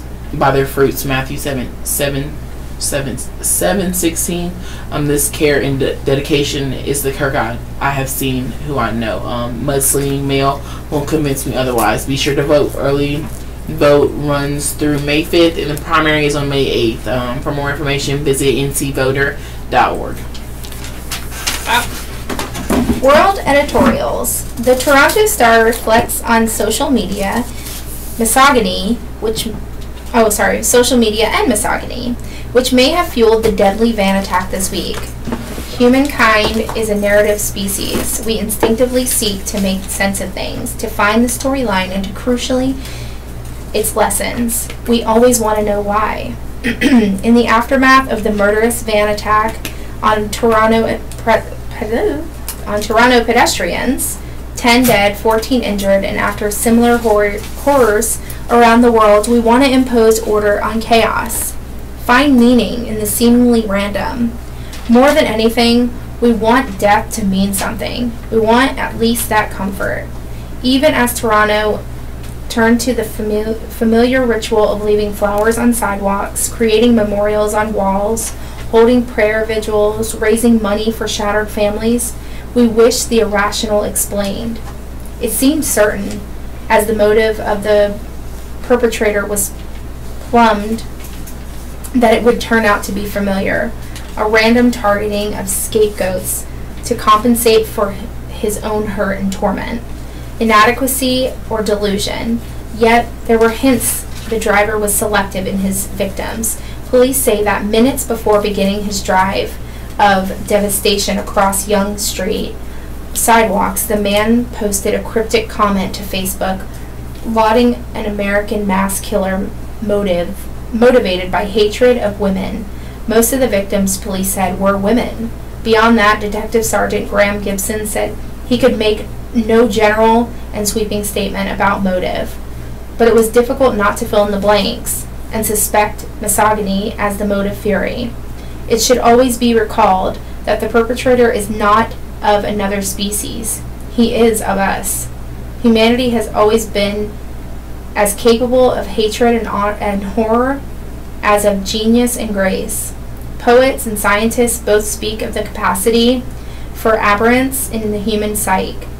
Never in human history, with the advent of social media that have become breeding grounds of hatred and trading posts of instruction on mass murder, has it been so easy to feed the wrong wolf. In recent times, the vitriol aimed at women has been both savage and perpetrated from high office. Any of us, by word or deed or tweet or post, feed that hatred and vilification, has some soul searching to do this week about the unknowable consequences of such toxin on the troubled.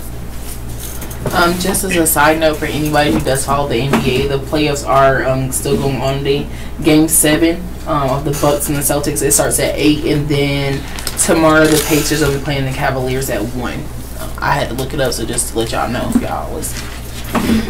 So North Carolina editorials: name names to reform kangaroo courts. The Wilson Times, on the ruling of the UNC Chapel Hill most, disclosed the name of those judged responsible for sexual harassment and assault. Our state's flagship public university can no longer hide behind federal students' privacy laws when it comes to shielding the people is disciplined for sexual misconduct from scrutiny. A unanimous 3-judge North Carolina Court of Appeals panel ruled the University of North Carolina at Chapel Hill must disclose the identities of students and faculty members and is judged responsible for sexual assault and sexual harassment. The ruling is a win for open government advocates. The Daily Tar Heel student newspaper, WRAL-TV owner, Capital Broadcasting Company, the Charlotte Observer, and the Herald Sun of Durham are the plaintiffs. And it will subject both the accused and the system that judges them to necessary public scrutiny. Student editors sued UNC after it refused to fulfill in 2016 in September public records requests seeking documents related to individuals found responsible for rape, sexual assault, or lesser included sexual misconduct by the college's honor court. In Committee on Student Conduct or Equal Opportunity of Compliance Office, the university acknowledged the Federal Education Rights and Privacy Act contained on exemption that it would allow it to name names.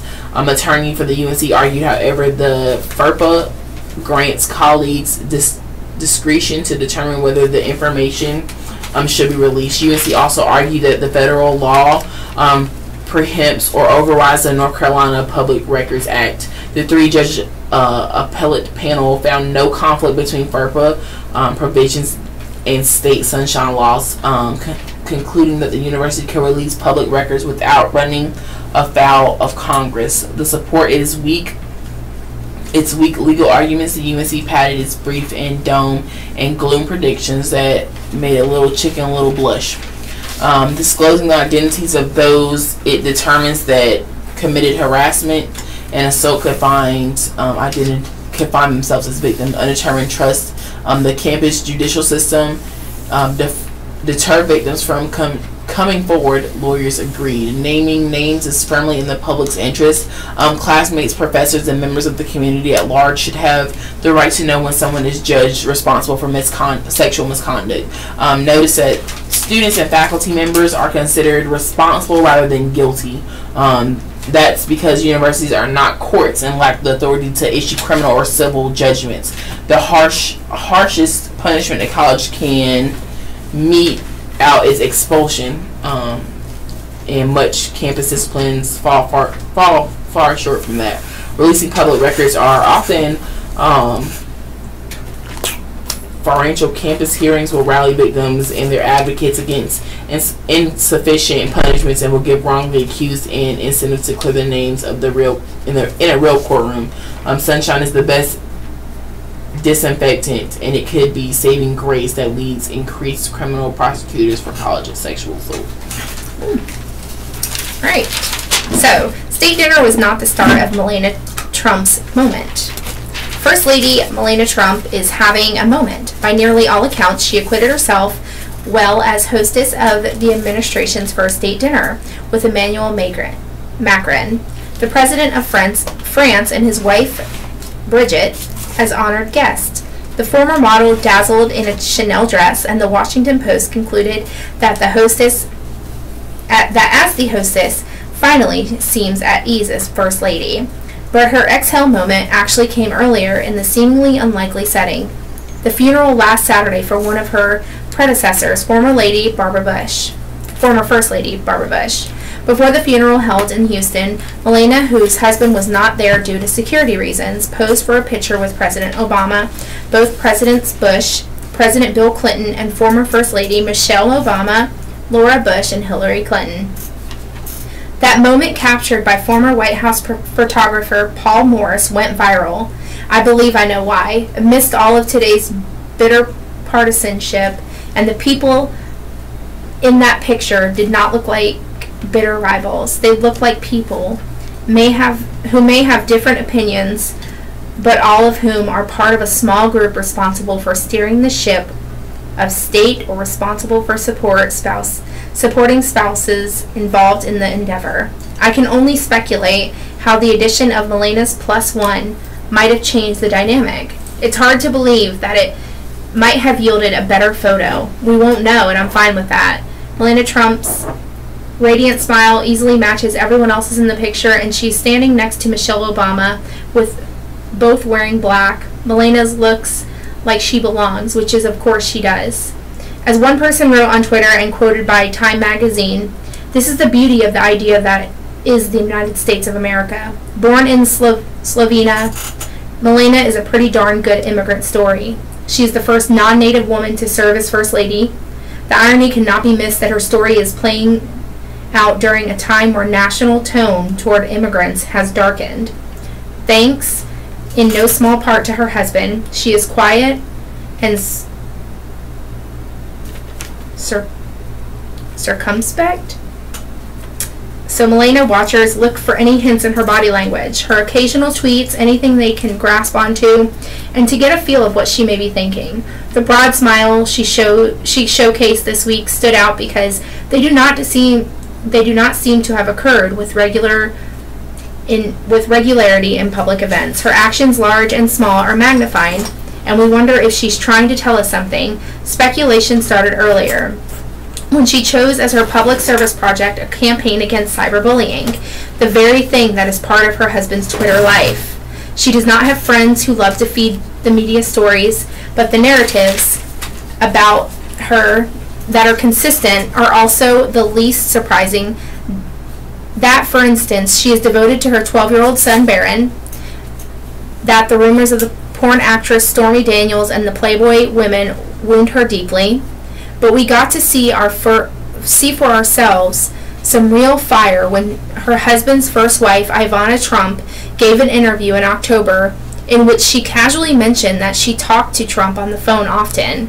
And then, with the iciness that only an ex-wife can deliver, she joked that, as Trump's first wife, "I'm First Lady, okay?" The comments drew an extremely rare official rebuke from Melania Trump's press office. Her spokeswoman said Ivana was just trying to sell her book, while Melania was raising Barron and serving honorably as First Lady. There is clearly no substance to this statement from an ex. The spokeswoman said, "Unfortunately, only attention-seeking and self-serving noise." The response was un-Melania-like, but it was human, and speaking for myself, I loved it. Twitter, meanwhile, has proven semi-valuable for anyone trying to divine what else moves Melania. She tweeted on Monday, "After months of preparation, at POTUS and I are looking forward to hosting our first date dinner with France. Thank you to everyone who's worked so hard to make this visit a success." She followed it with a little U.S. and French flags. Then there was a story that surfaced a few months ago, so intriguing it felt like fake news, but I verified it myself at the time, and the First Lady, who had millions of Twitter followers, only followed 5 accounts on Twitter. 2 were her husband, and 1 was Barack Obama's. I checked the other day, that situation has been corrected. No more Obama, and she added a couple of dozen accounts, many of them related to fashion and retail. That Melania does not share certain people's negative views of the Obamas is not a state secret. She famously cribbed part of her Republican National Convention speech from a speech Michelle Obama had given 8 years prior.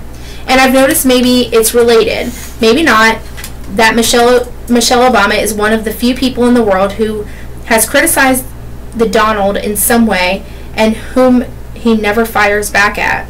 Maybe Melania said Michelle was off limits. Who knows?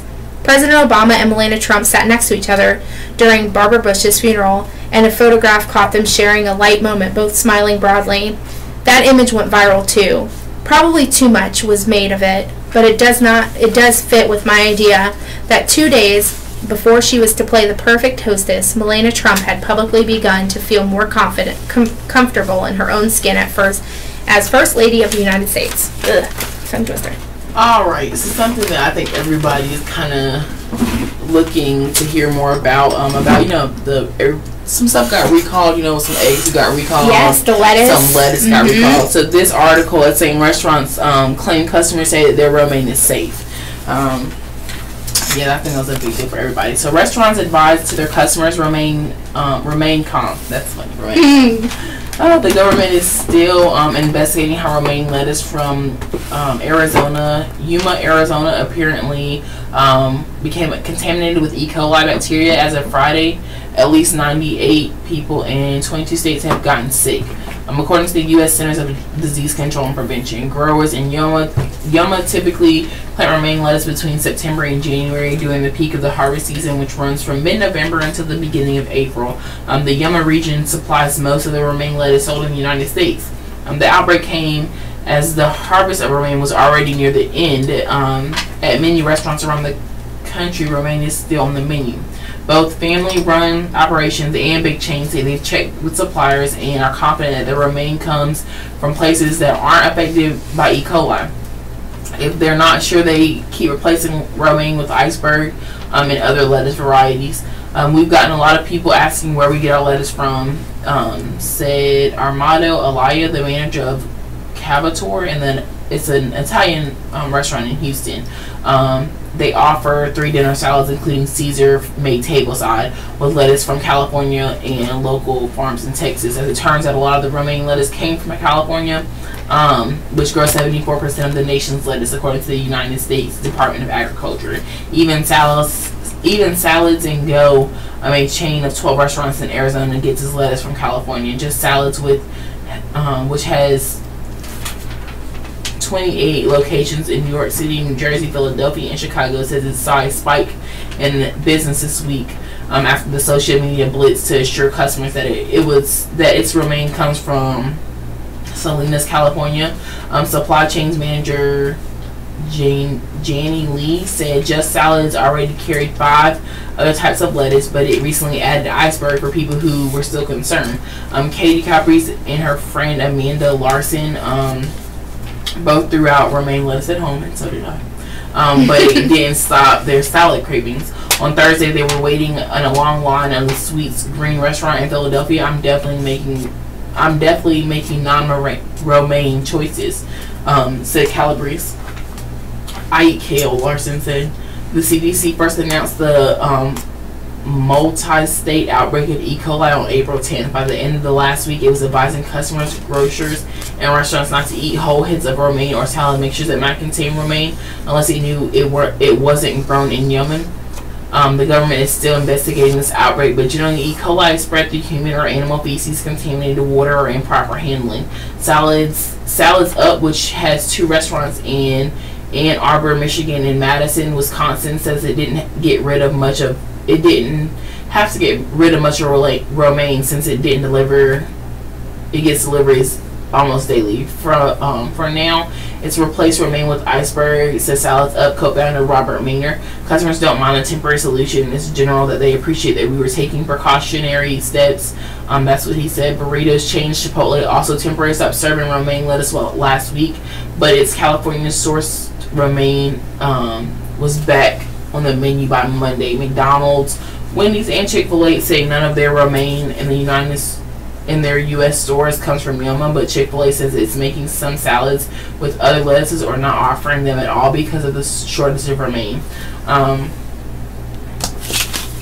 Frog Holler, a produce wholesaler that distributes to restaurants in Michigan, says that all of its remains come from California, but many customers weren't ordering because of the scarce. Iceberg orders increased slightly. Others would only take romaine with an official statement that it was safe. And then for about a week, Frog Holler had to scramble when its own supplier stopped shipping romaine. We couldn't get our hands on it anymore, she said, but things are returning back to normal. It could be difficult for farmers to make up any shortfalls in romaine at this point in the season, since planting schedules have already been set. On Thursday at the 5th generation EC Richard Family Farm in Puyallup, Washington, workers were planting the first romaine crop of the season, which will be harvested around June 1st. Trim Richard and his son Timothy grow romaine, red leaf, green leaf lettuce along with other crops.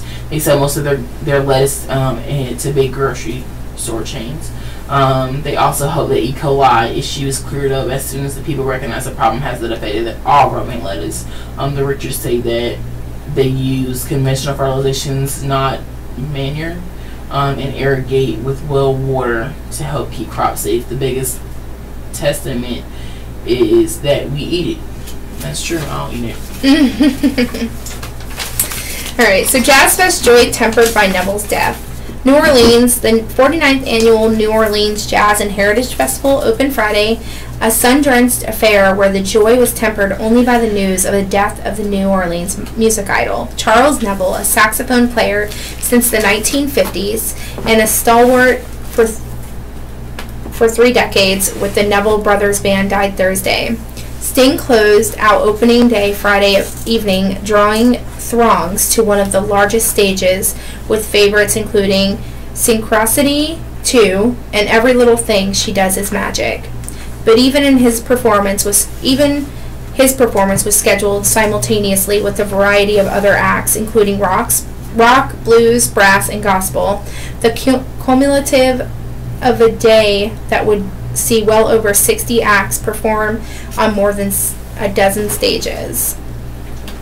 Lupita Nyong to voice Jack, New York. It's the latest example of gender-bending casting. Actress Lupita Nyong will voice the role of the giant in Jack, an animated virtual reality version of Jack and the Beanstalk story. The Oscar winner will participate in the next installment of the VR experiment, produced by Baobab Studios. The first installment, Jack Part 1, is now showing at the Tribeca Film Festival. The studio says it was inspired by the social movements of today to dismiss preconceived notions of the giant and present the character as a dynamic and powerful woman. Officials no accounts of Coppersfield's showfall. Las Vegas, a hotel official told a jury Friday that he doesn't know why an incident reported about a British tourist ball while taking part in the David Copperfield illusion at the Las Vegas show did not include accounts from other people. MGM Grand Hotel risk manager Mark Haber-Sack testified during a civil trial that he did not begin his current position until several weeks after the fall by Gavin Cox in November 2013, and he couldn't answer questions about how the mishap was investigated. However, he pointed out in the actual report the only attached statement is from Mr. Cox. Cox has yet to testify about the injuries he says he suffered when he and about 10 audience volunteers were hurried by stagehands from the stage to the back of the theater through indoor hallways and outdoor alleyways so they could reappear in the theater for the show finale. The resident of Kent, England, claims lasting brain and body injuries have led to $400,000 in medical expenses he and his wife, Min Han Cox, are seeking in monetary damages and civil negligence claim. Alright, so judicial remapping selection discussions resume in legislature. The North Carolina legislature reviewed public discussions Friday over redrawing judicial election districts and how judges are chosen, but it's unclear if the renewed conversation means legislation is likely to get approved during the next month's annual session. A House Senate Study Committee on the Judiciary meeting of the first time in 3 months and reviewed updated election boundary proposals for the Superior Court and District Court seats released weeks ago. The panel also discussed legislation approved last year by the House that would shift certain judicial appointments from the governor to the General Assembly. So the committee adjourned with no recommendations and no additional meetings before the session begins May 16th. A key legislature said that doesn't mean that the issues are dead during the session, likely to end by early summer. My opinion is that we ought to pass some of the things in some form that have been proposed, said Senator Warren Daniel at Burke County Republican and Committee co-chairman. House and Senate Republicans in charge of the legislature haven't been able to agree on the dramatic change and propose doing away with head-to-head judicial elections used for the past 150 years, let alone to replace with them. Even if traditional elections are kept, GOP leaders aren't yet unified on how far they want to alter the judicial election boundaries. The House last October also approved a statewide judicial remap of the trial court judgeships and district attorneys. Senate Republicans agreed some districts in urban counties should be made more equal in the population, or they would face constitutional litigation. Representative Justin Burr, a Stanley County Republican leading the charge of the first statewide remap in 1960, said that the college shouldn't wait any longer. This has been kicked down the road long enough, Burr said. A lack of unanimity among Republicans gives some leverage. For Governor Roy Cooper and his fellow Democrats in the legislature, he could veto judicial redistricting or appointments bill discussed Friday. Democrats opposed to any amendment to the state constitution seeking to do away with the head-to-head judicial elections likely would do it. Democrats and their allied advocacy groups argue the proposal or simply political power plays by GOP members seeking to control the judiciary following recent court decisions against them. The General Assembly approved laws last year making trial court races officially partisan elections and reducing the number of court appeal seats from 15 to 12.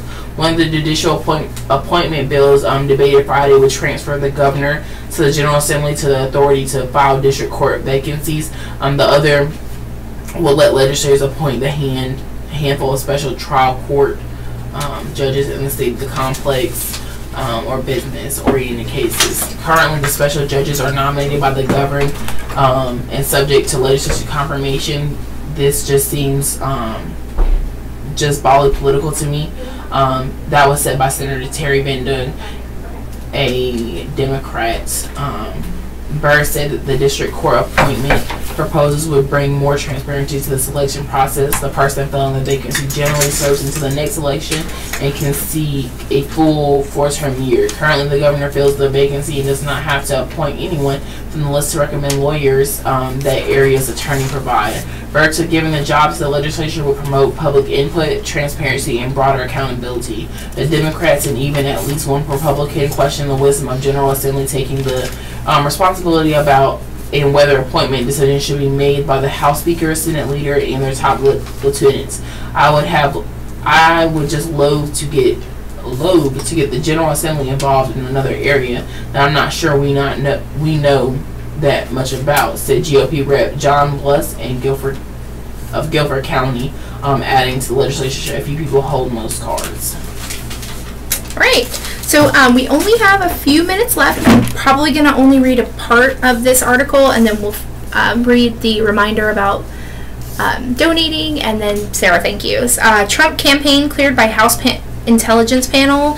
The Republican-led House Intelligence Committee on Friday released a lengthy report concluding it found no evidence of the Donald Trump's campaign colluded with Russia in the 2016 presidential campaign. Drawing praise from the president and the rebuttals from Democrats, the report caps an investigation that began with the promises of bipartisanship, but quickly transformed into an acrimonious battle between Democrats and Republicans over Russia's meddling in the 2016 election and whether there were any connections with the Trump campaign. Trump quickly claimed vindication Friday, calling the report totally conclusive, strong, powerful, many things. No collusion, which I knew anyway. No coordination, no nothing. It's a witch hunt. It's a witch hunt. That's all it is, and he told the reporters in the Oval Office. But the committee's Republicans didn't let the Trump campaign completely off the hook. They specifically cited Trump's campaign for poor judgment in taking the 2016 meeting in the Trump Tower that was described in emails to Trump's eldest son, Donald Trump Jr., as part of the Russian government effort to aid his father's presidential bid. The report was also dubbed the campaign's praise of WikiLeaks objectionable. Alright, so just one more time, this is the Southern Eastern North Carolina Radio Reading Service, a United Way partner agency. We broadcast from the campus of Fayetteville State University, and our signals is carried by the WUNC Chapel Hill. As a nonprofit agency, we rely on public donations. We request your support to continue our services. When making charitable donations, please keep the SEN CRRs in mind. Our post office box number is 35029, Fayetteville, North Carolina 28303. If you have any questions or comments, please call us at 910-627-1600. Our toll-free number is 1-844-709-5656. This concludes our reading for our Fayetteville Observer. I'm your radio host, Miss Kayla and Lisa. We invite you to stay tuned to the rebroadcast of the following local programs. At 12 p.m., the grocery advertisements. At 1 p.m., the Paraglide. At 2 p.m., Raleigh Network. I'm sorry, y'all. At Network. At 3 p.m., the Hope Mills Sandspurs in the Rayford News Journal. At 5 p.m., the Rayford News Journal, Harnett County News in the Robesinian. Oh, Robesinian. Nice. All right. Additionally, you will hear the rebroadcast of today's Fayetteville Observer tonight at 9 o'clock. We will now join the Raleigh Network for additional news and interest. Thank you for tuning in. We enjoyed being with you this morning. Y'all have a wonderful day. Yes. Thank you, Kayla. It was so nice working with you. Stop it. Right, you. I turn all the mics off, so even if it's still going on, yeah, you're supposed to kill. It says kill the default SAT broadcast. Right. I thought, yeah. So